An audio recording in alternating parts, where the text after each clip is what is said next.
But if you can, and if you're thinking about it, maybe bring a car your sophomore year. Your freshman year, you definitely don't need a car. Hey everybody, this is Alvy Macias. So I asked for you all to send me questions about the University of Oregon, and in this video, I'm going to be answering your questions, and we're starting right now.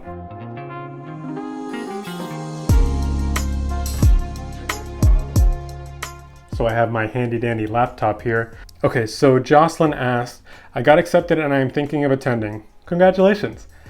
I'm coming from LA. How is it meeting new people and making friends? This is a great question, and I would say one that gets asked a lot. So when it comes to meeting new people, making friends, and trying to just generally get to know people, college is one of the best opportunities to do that. And specifically, being a high school senior that's going into their first year of college, you literally get the red carpet moved out in front of you when it comes to the first week of school, the first week of welcome, which is what the University of Oregon calls it.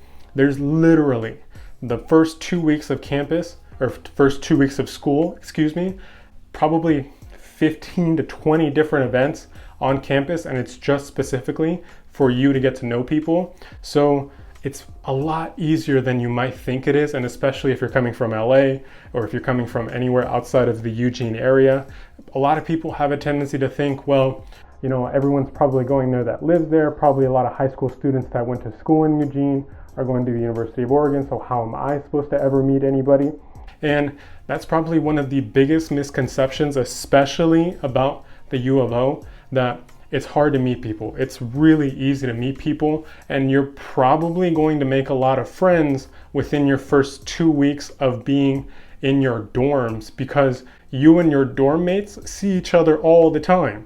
You're always in the same vicinity, and so you're probably going to hang out with those people, and they're all also like 17, 18 years old. They're all trying to figure out campus together, and so you make friends relatively quickly. Another thing is, don't feel pressured if you haven't made friends by like week 2 or week 3. It's an ongoing process. As you have classes that you really enjoy, as you focus more on your major, you'll start to see people pretty regularly, especially if they're in the same major as you. And then you'll say, hey, do you want to study? Hey, can I borrow your notes? Hey, can we go get some coffee and study for our exam? And so you'll make those connections almost immediately. And plus, it's one of the best excuses to just go up and talk to someone. Hey, can I borrow your notes? Hey, do you need my notes? Or hey, can I borrow your textbook or your calculator or something like that? College is one of the best ways to meet new people, and I guarantee you it's going to be a lot less intimidating once you actually get to campus. So Trey gets buckets asked, for the parties, are they all exclusively, basically you have to be in a frat, or can anyone go? I don't mind parties, but if I have to join a frat to get into them, I might not commit. So parties are probably going to be happening all over campus, all over Eugene, all over wherever you want to find a party. You could probably stumble into a party. The question in this particular question is asking about frats. So fraternities and sororities host a vast majority of the parties in and around campus, but you don't have to be in a frat or a sorority to join a party. One of the things that I would kind of note is that you will almost always have a difficult time getting into any party if you don't know someone who's already there or who is hosting the party. A lot of people will not let just random strangers into their house, into their apartment, into their whatever, because they don't know you. So you're probably almost always going to go to a party of a friend or someone that you know, and you're probably not just going to be able to walk up to a random house party on a Friday night and just somebody's going to let you in. So sort of keep that in mind. And of course, as always, don't drink and drive. Be safe. Make sure you have a friend with you. Never walk home alone. It is something that I feel doesn't need to be said, but also I want to make sure that if you're watching this video for nothing else, if you got nothing else out of this video, remember this. Walk home with a friend. Always make sure you can call someone and that someone knows where you are, and never, ever, ever leave a friend at a party by themselves. You just never know what's going to happen, and you want to make sure everyone gets home safe. So Alexis Manabat, I hope I pronounced that correctly, please forgive me. Hi, this video is great, thank you for that. I really want to go here, but sadly, FAFSA doesn't cover a lot of money. Yes, that's kind of the unfortunate truth. Do you have any tips on how to reduce my tuition prices? So Alexis, I don't know if you're coming out of state or not. If I'm gonna kind of answer this in two parts.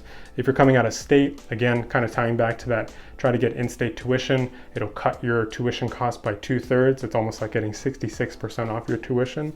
If you live currently in the state of Oregon, then you should definitely look into some of the programs that specifically the state of Oregon has for high school seniors. There's a couple specific to high school seniors where it's kind of like a database. You can apply once and your application gets sent out to multiple different scholarships. So there's an opportunity for you to do that. I believe it's called the Oregon Promise, I think is what it's called. I'll do some research and I'll link it down below if you're interested, or anyone who watches this video.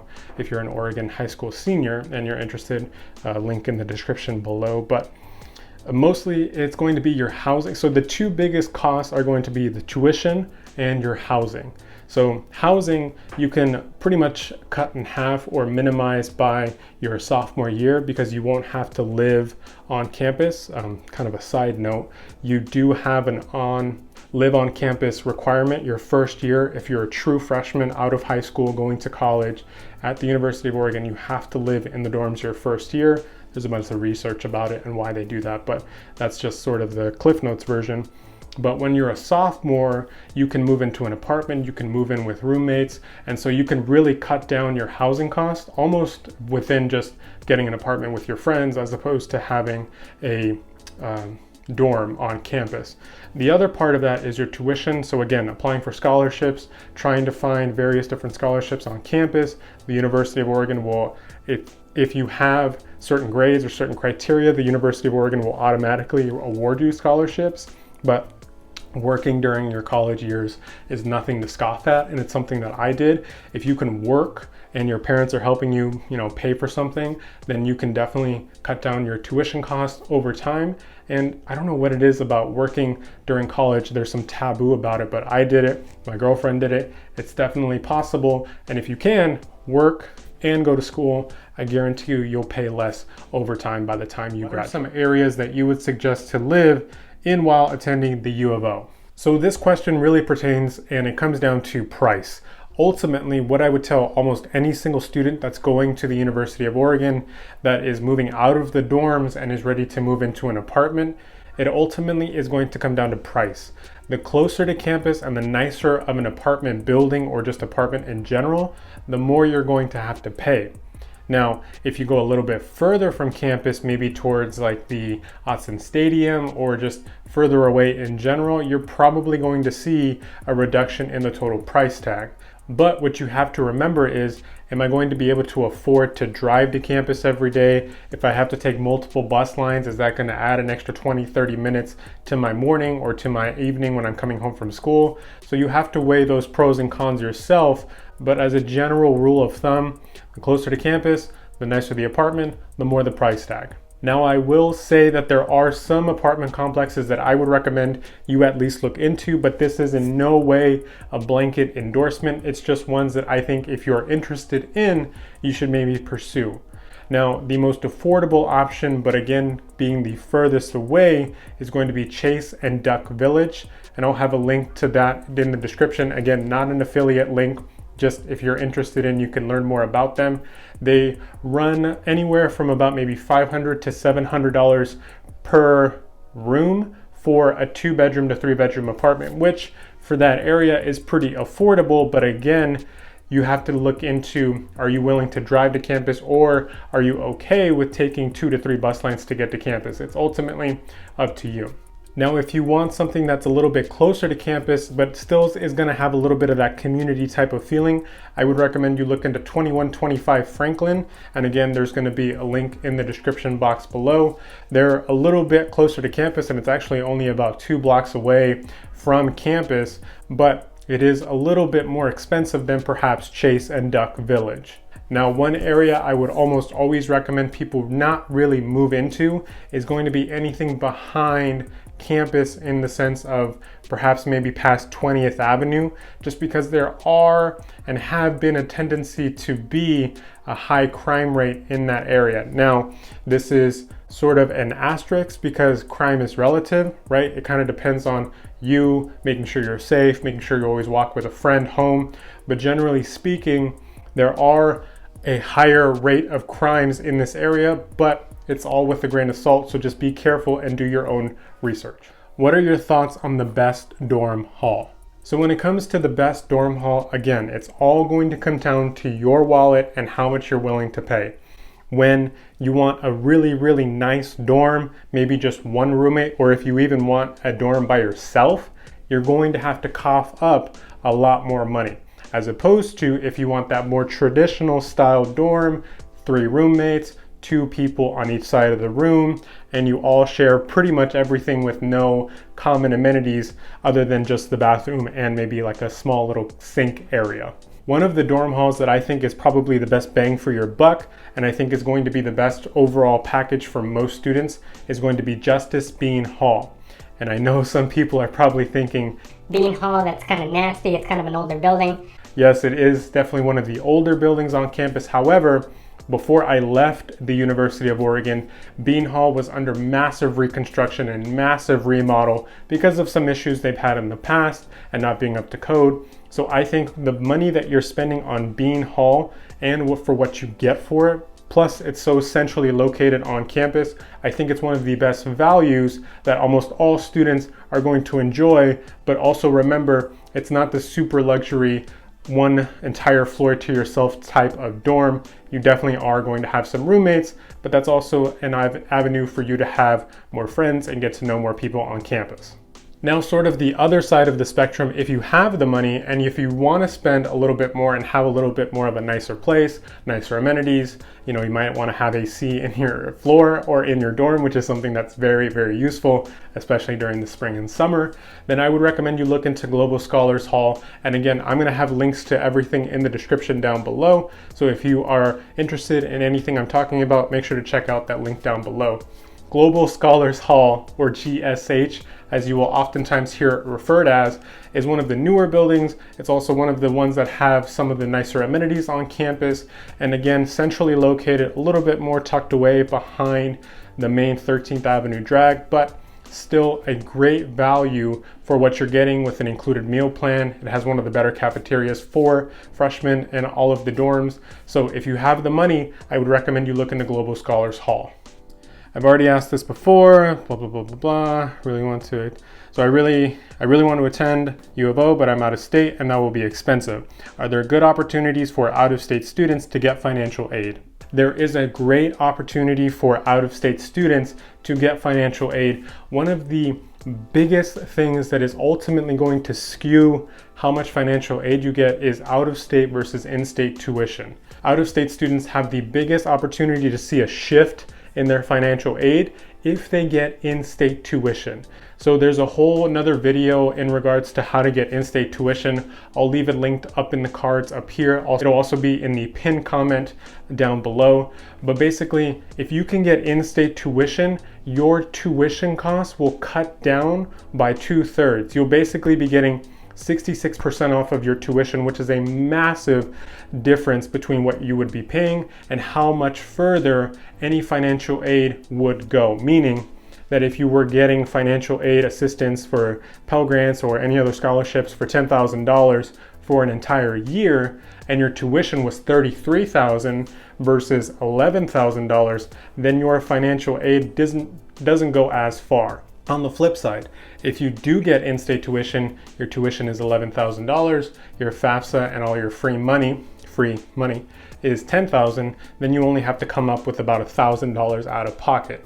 So it definitely makes a huge difference. And to this question, I would say look into getting in-state tuition. And again, video will be linked up here, also in the first pinned comment down below. But in-state tuition is going to be one of the biggest things that you can do to help you reduce your cost when attending the U of O. Okay, so next question. And I promise I'm reading this off of my computer. I don't want to just give you all my side face, even though this is my good side. I'm in between attending the University of Oregon and the University of Washington. I've been admitted at both and noticed that Washington is extremely competitive academically. Is this the same for Oregon? Yes, and I would say yes. So both, and with any school really, they're always going to be competitive, but it's going to differ depending on what area of study you want to go into. So for example, if you were to go into business at the University of Oregon, it's very competitive.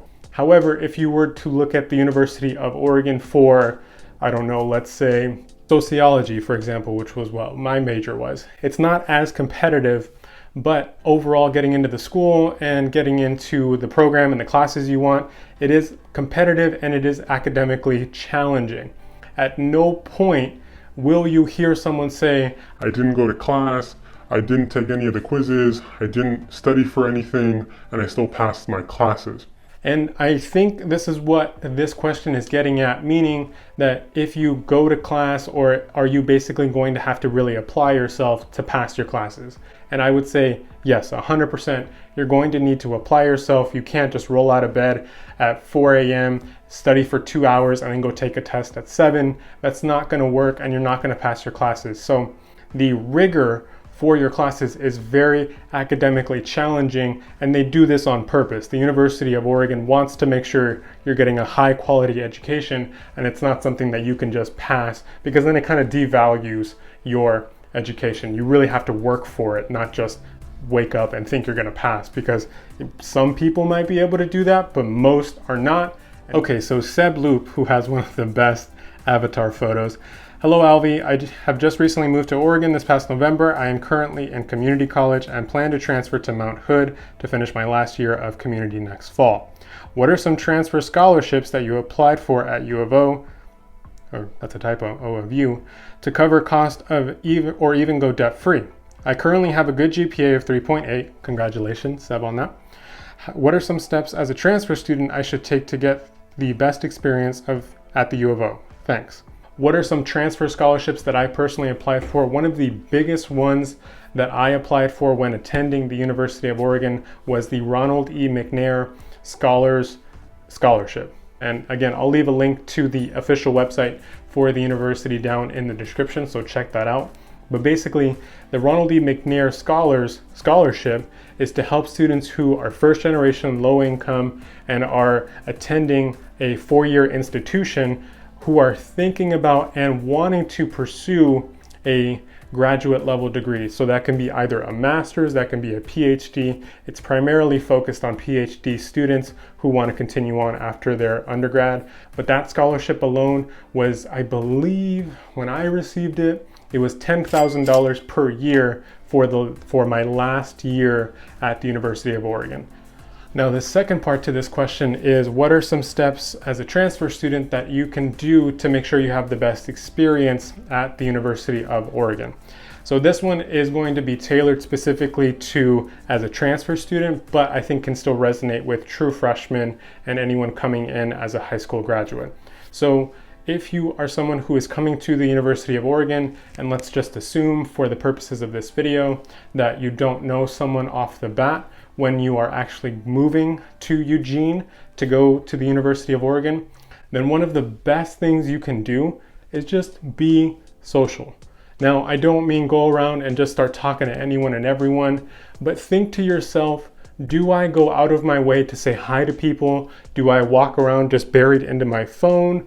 Or do I just have a tendency to kind of go with the flow? So one of the best things I did was I just started introducing myself to people. You know, I would tell people I'm a transfer student. I came from the Monterey Bay in California. And oftentimes you will find some sort of people that connect with you in some regard, from whether it's your hometown, whether it's, you know, if you're wearing a hat, if you're wearing a sports jersey. You just kind of have to put yourself out there. One of the best things I did was just try to connect with a couple of the resource centers on campus, and specifically through the CMAE. That was the one where I found a lot of friends that way. So if there's things that you're really interested in, the university has tons of groups and after school activities where you can join clubs. You can try to figure out people that have a similar interest to you. But none of that really works unless you are trying to go out of your way to say hi to someone and to start a conversation. I would say that's the biggest thing. Don't be afraid to start conversations with people who you don't necessarily know, because you just never know if that could develop into a long-standing friendship or relationship later on down the road. Okay, so Wolf asked, what was the acceptance rate for this year? So the acceptance rate for the U of O was 81.8% in the year of 2020. So I'm assuming with the pandemic and everything going on, it'll probably stay right around that same rate. So probably out of 10 students who apply, 8 are going to get accepted. And of course that number dwindles onto who actually goes to the U of O. But generally speaking, if you have decent grades, if you have a decent test score and you're a fresh out of high school student coming to the University of Oregon, then generally speaking, as long as you apply and you have some of the basic boxes checked, you'll probably get accepted. Okay, so next question. Can you live on campus for a year and then apply for in-state tuition? So short answer is yes, technically, but I would recommend you don't. And this sort of ties back to in-state tuition. One of the things that you really need to showcase in your application for in-state tuition is that you have less ties to the University of Oregon. And what do I mean by this is you don't want to show the residency officer that you have a ton of connections with the university. So more so, you're trying to showcase that you're a member of the Eugene community. So Eugene being the city that you're living in, not just a University of Oregon student. So yes, you could technically live on campus for a year and then apply for in-state tuition, but I would highly suggest, if you're in a position to move out of the dorms and go into an apartment in Eugene, do that. Don't go into the dorms as a transfer student, because that's really going to hinder your ability to get in-state tuition. Okay, so next question. This is actually from my cousin. Shout out to Christian. Looks like an awesome university, great vid. Thanks, man. Knowing what you know today, would you have still gone out of state for college? This is a tough question to answer, but ultimately one that I would lean towards yes, for the simple fact that going to the University of Oregon, going out of state, being from California, being from the Monterey Bay, it really showed me sort of who I am and made me try to almost rise to a whole new level. I'm not saying that people that stay in state, people that go to their local college are less than or anything. Please don't misinterpret this. But personally, having to go out of state and just trying to figure out really the world, I guess you can say, on my own was a metamorphic experience, and one that I really value. I met my girlfriend, Riley. She's the love of my life, and had I not moved to Eugene, had I not gone to the University of Oregon, I wouldn't have met her. And I have a lot of experiences now, plus I'm a graduate, and the alumni and all the connections I have from the school are one that I genuinely and truly value, and I'm so grateful to have. And I wouldn't have ever met those people had I stayed in California, had I gone to my local state school or stayed local. So having that world experience along with my education is one that I will value for the rest of my life. And I really am so glad that I chose to go to Eugene for college. And I'm grateful to the University of Oregon for that. Okay, so Natalia Chanel, I hope I pronounced your name right. I'm from LA, hoping to transfer here this fall. What is it with LA? A lot of LA people like to go to the University of Oregon. So I'm very happy to have come across this video. Thank you so much. What was your transfer GPA, if you don't mind me asking? Of course not. No problem at all. So when I finished community college, my transfer GPA was 3.54. And for all you brainiacs out there like me, that's probably somewhere around like a B plus, A minus type of average on most of my classes. Transfer students have it a little bit easier when it comes to getting accepted into the University of Oregon. Now that is not to say that it's a cakewalk, but it is less regulated, less harsh as opposed to high school freshmen. High school freshmen, you still have to take the SATs, the ACTs, you have to write essays. For transfer students, some of those essays are optional, and I didn't have to take an ACT or an SAT to be admitted into the University of Oregon. So 3.54, I think if you have a 3.0 GPA, you're probably sitting good, but obviously the higher the better. So, Fathir Aro, I hope I pronounced your name correctly, and thank you so much for all the nice comments. Do you think it's worth to attend the U of O? I'm an international student, by the way, and I hope that I can get the ICSP scholarship. Again, answering the question, yes, 100%. I think it was worth it. I value every single experience I had at the University of Oregon coming from California. You had mentioned you're an international student, hoping to get the international scholarship. If your country is going to sponsor you to go to the University of Oregon, it's a great international school, and there's a lot of international students that choose to do that because of the College of Business, because of the various different programs we have on campus. So if you can, and if you have the grades, and if you have the money, then definitely I would recommend going to the University of Oregon. Okay, so Wolf asked, how is the biochemistry program? I'm considering attending U of O.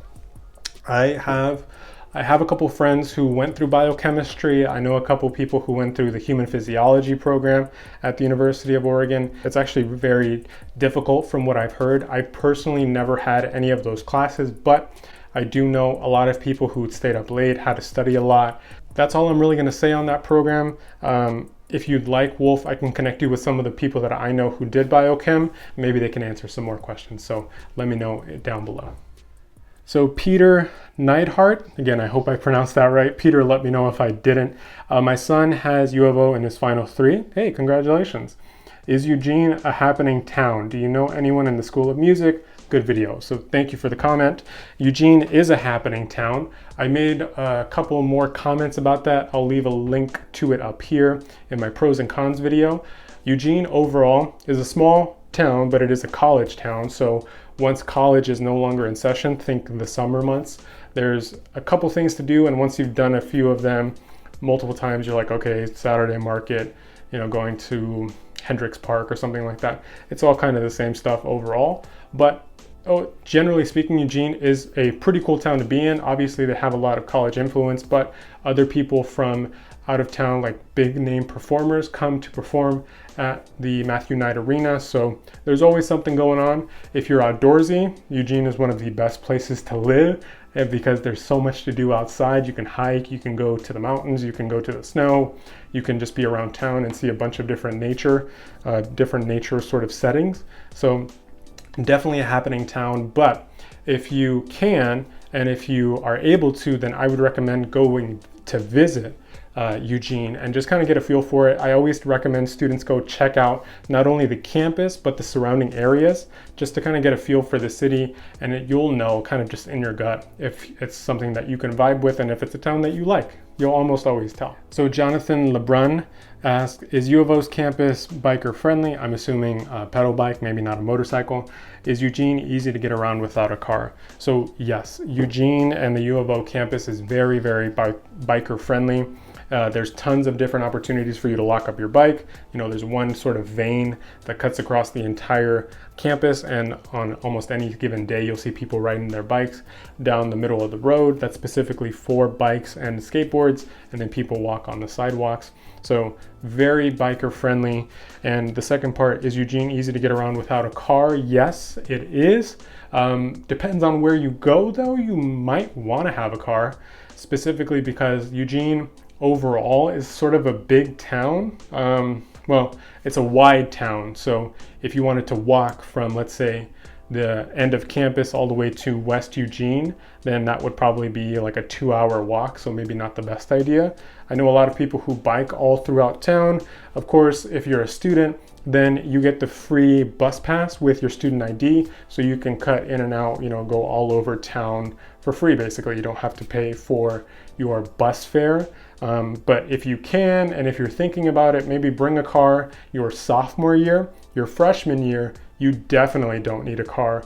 Parking is expensive, and you're probably going to live, eat, sleep, and study all on campus anyways, so why even bother having to pay for parking when it's just going to sit there anyway? So sophomore year is when you maybe want to consider getting a car, but other than that, you can bike everywhere and you'll be fine. Steven asked, I'm interested in attending. I was admitted for the fall of 2021. Congratulations, Steven. That's awesome. I grew up in Cali as well, and I'm worried about the distance. how often were you able to come home? This is kind of a personal answer to this, but basically I almost never went home. And it was primarily only for maybe one holiday a year or an emergency. There was a couple emergencies where I had to go back home, personal family emergencies. So I really didn't go home that often, A, because it was an expensive flight, and B, because I had to work. So I wasn't only a student, but I was also working at the time when I was going to school. So asking for time off from work is not something that I was willing to do because I wanted the paycheck. So Stephen, if you're watching this video, first of all, thanks for the question. Second of all, look into how much it would cost for a flight home right now. So look at, for example, if you fly, whoever you fly with, look at a flight from Eugene to your local or your closest airport. And if, let's say, if it's about maybe $500, factor in, okay, I want to go home for 4 holidays a year, or I want to go back home as much as I can. Just factor in, can I afford a $500 flight, 3 times a year, which would be about $1,500? Can I afford to go home 3 times a year and take, multiple days off from work if I am working? So that's sort of a personal decision for you. I never went home because I couldn't afford it, like I mentioned earlier. So if you really want to know that you can go home if you needed to, then you should look into that. And again, I don't know where you live, but if you live, like, for example, Portland, and you're going to school in Eugene, I would imagine that's a pretty easy drive, or you can take the Bolt bus, or you can take the train back up to Eugene within a day or two. So it's really depends on where you're coming from. But you said in California, I don't know where in California. I'm just going to call it LA because that seems to be the trend for this video. So if you are looking at flights, look from LAX to Eugene Airport, factor in, okay, I'm going to go home 3 times a year, and then figure out that math. And then even talk to your parents, say, hey, do you want me to come back home? And if so, here's how much ticket prices are. Are you willing to help me pay for this? Or do you expect me to pay for it? Most of the times I would suspect if your parents can, they'll probably pay for your ticket home, but that wasn't my case, but it could be yours. Daniel Mendoza asked just a question. I'm from Texas, but I really want to go to U of O, but I'm not sure if I can afford it. Definitely feel you on that. Is there a good amount of scholarships and grants for out-of-state students? Again, all about in-state tuition. Look into in-state tuition, link down below. Tons of scholarships are available, but you're going to be limited because you're going to have a lot more scholarship opportunities being a high school senior if you go to a University of Texas school. But there are still opportunities if you want to go to the University of Oregon. Henry is rad. I love that name. The difference between Clark Honors College and the U of O, are they combined through more than just campus? Yeah. So the Clark's Honors College is basically the sort of, think of it like the AP for the university. So if you're in the Clark's Honors College, you're kind of a smarty pants and you're a brainiac, and they specifically wanted to sort of highlight you being a scholar and someone that the university is going to point to as being like, look at what X, Y, or Z person is doing. The Clark's Honors College does have a couple different other perks than just being a regular U of O student. So you can go to a specific dorm hall if you're a Clark's Honors College student. And there's also separate study spaces, and you have a little bit more resources available to you. So other than that, there's really not much of a difference than just being a regular University of Oregon student. You're all University of Oregon students, but not all University of Oregon students are Clark's Honors College students. That's a very small group of students who probably do research and have to do some papers, have to try to get publications. I don't really know too much more about that. I'll leave a link in the description if you want to learn more about the Clark's Honors College. But if you can get in, awesome, you're doing something right. And Trackstar Forever, these usernames are killing me, ask, how does the housing work? So without getting into a ton of detail, I'm just gonna go over everything in broad view. So housing is first come, first serve. And I know that because I worked for the Office of Financial Aid for a little while. But housing is first come, first serve, meaning if you want a specific dorm and it's full, then you have to go to your next choice. So the earlier you apply and you sign your letter of intent for the University of Oregon, the sooner you can apply for housing, which in theory means the sooner you get your first pick of dorm. So let's say, for example, you are watching this video and you've already committed and you've already signed for your housing, then you would get first pick. If you're someone who waits until May 1st, which I believe is the deadline, then you would have to wait until that goes through, sign your letter of intent, and then you can apply for housing. So it's always first come, first serve. And if you can do your research now and try to find the specific dorm that you want to live in, I would highly recommend you just go ahead and fill out your application and get that done now.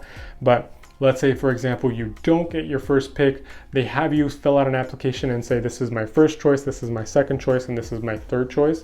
And let's say your first choice is full, then they're automatically going to put you in your second choice.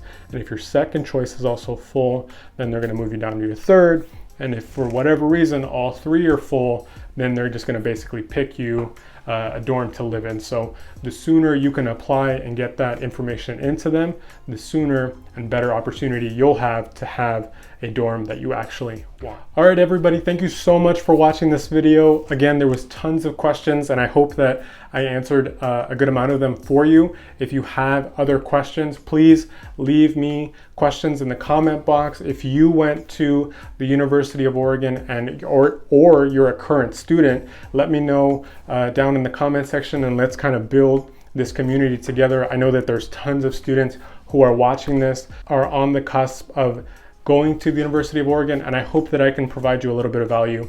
If you did find this video helpful, please give it a thumbs up. It helps push this video out to other students who are in your same shoes who could use the information. Don't forget to subscribe to the channel, and I will see you next week.